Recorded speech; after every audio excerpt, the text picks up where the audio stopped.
Knife வந்து original. அதனால sir நானே பண்ணுறேன் சார். அப்படி பார்த்தாரு, இப்படி குத்துவேன், அப்படி பிடிப்பார்.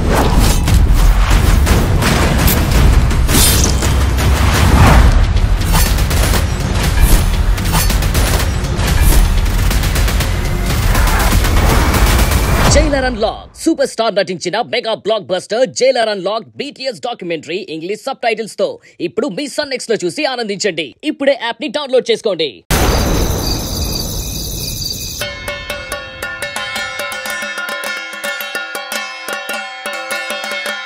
అబ్బబ్బబ్బబ్బబ్బా ఏంటి గోలా?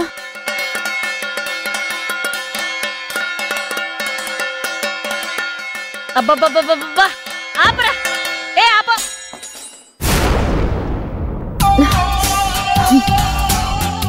ఏంట్రా సీను నీ గొడవ?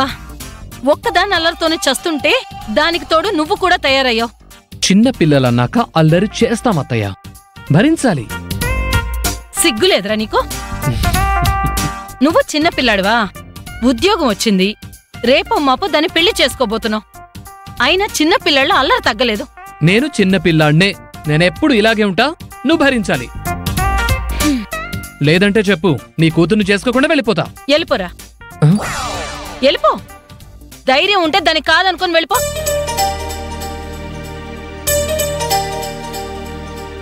నువ్వు అది లేకపోతే బతకలేవురా. నిజమే అత్తయ్య, గాయత్రే నా జీవితం. గాయత్రి లేకపోతే నేను బతికే ఉండను. చూడవే చూడవే, వాడికి నువ్వంటే ఎంత ప్రేమో. అన్నట్టు గాయత్రి, ఈ పూట నాకిష్టమైన కర్రీ నువ్వే స్వయంగా చేసి పెట్టాలి. నీ చేతి వంట తిని 2 years అయిపోయింది. రాగానే చేసి పెడతావు అనుకున్నాను, నువ్వు చేయలేదు. అందుకే నేనే సిగ్గు విడిచి అడుగుతున్నాను. పాపం చేసి పెట్టవే. అసలు శ్రేణుకి ఇష్టమైన కర్రీ ఏమై ఉంటుంది? ఏంటి ఆలోచిస్తున్నావు? ఇంతకీ నాకిష్టమైన కర్రీ అంటూ గుర్తుందా? అది మర్చిపోయావా? ఎందుకు మర్చిపోతాను, గుర్తుంది. అదేంటో చెప్పు.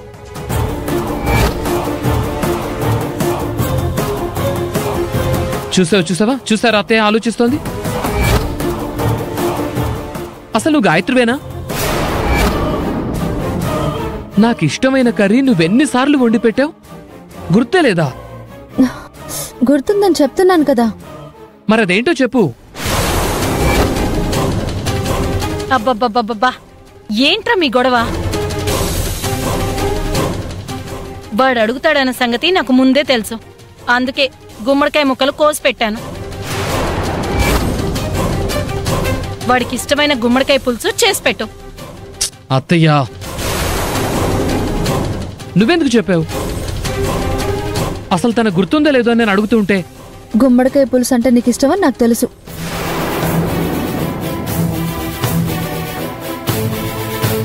త్వరగా చెయ్యవే. పాపం వాడు నీ చేతి వంట తిని ఎన్ని రోజులైందో. ఇన్నాళ్ళు హోటల్ తిండి తిని మొహం వాసిపోయి ఉంటుంది పాపం. సరే, చేస్తాను. ఎరా, పంతులు గారిని పిలిపించి ఎంగేజ్మెంట్ కి ముహూర్తాలు పెట్టించమంటావా?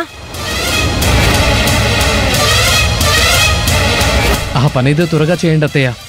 నేనెప్పుడంటే అప్పుడు రెడీగా ఉన్నాను.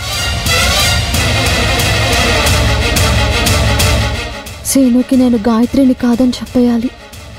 నిజం తెలియకపోతే రేపు ఏం జరుగుతుందో ఏమో.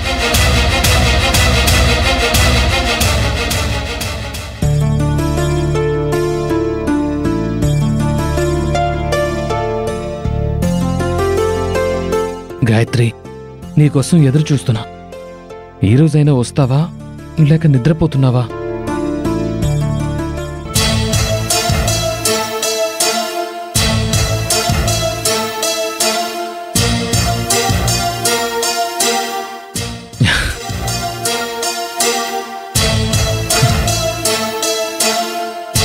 గాయత్రి, వచ్చావా? అందరూ పడుకున్నాక మనిద్దరం కలిసి కబుర్లు చెప్పుకుని ఎన్ని రోజులైపోయింది. ఈ రోజు కూడా నిద్రపోతున్నావేమో అనుకున్నాను.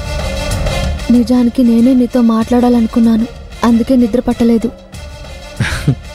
నాకు తెలుసు, నా మీద కోపం గాని అలక గాని నీకుండేది కాసేపే అని. నాతో మాట్లాడకుండా నువ్వు ఉండలేవు. నీకొక విషయం చెప్పాలి. చెప్పు గాయత్రి. ఎలా చెప్పాలా అని ఆలోచిస్తున్నాను. నాకు తెలుసు గాయత్రి, చాలా రోజుల తర్వాత నాకు ఐ లవ్ యూ చెప్పాలనుకుంటున్నావు. నేను చెప్పింది విన్నాక నువ్వెలా రియాక్ట్ అవుతావా అని కంగారుగా ఉంది. అది నీ నోటి నుంచి నేను వినాలనుకున్నదే. నాకు ఎప్పుడో తెలుసు. సిగ్గుపడకుండా చెప్పు గాయత్రి. నువ్వు అనుకుంటున్నట్టు నేను గాయత్రిని కాదు.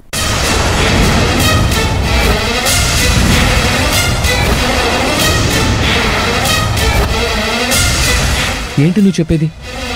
నేను స్రవంతిని.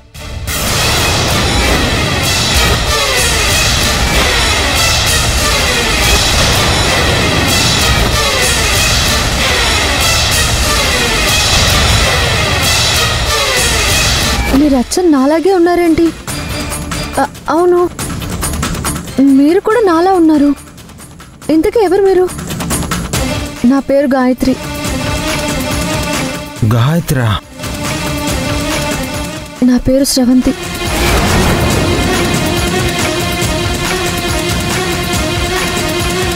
నిన్ను చూస్తే మా ఇంట్లో వాళ్ళు ఎంత ఆనందపడతారో తెలుసా? అసలు నువ్వే గాయత్రి వన్న నమ్మేస్తారు. అచ్చగుద్దినట్టు మనం అలాగే ఉన్నాం. ఏదో కారణం లేకపోతే భగవంతుడు మనల్ని ఇలా కలపడు.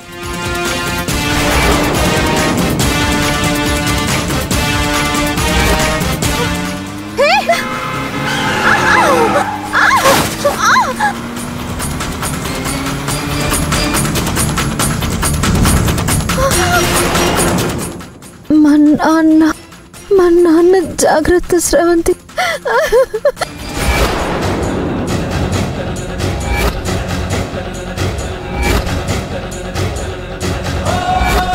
నేను స్రవంతినని తెలిస్తే రిషి వల్ల ఏ ప్రమాదం ముంచుకొస్తుందో, నేను గాయత్రిని కాదని తెలిస్తే నేనే వాళ్ళ కూతురు అనుకుంటున్నా ఈ అమ్మా నాన్నలు ఏమైపోతారోననే భయంతో అసలు ఎక్కడ బయట పడలేకపోతున్నాను శ్రీను. నేను గాయత్రిని కాదు. నువ్వే పరిస్థితిని అర్థం చేసుకుని ఏం చేయాలో ఆలోచించు.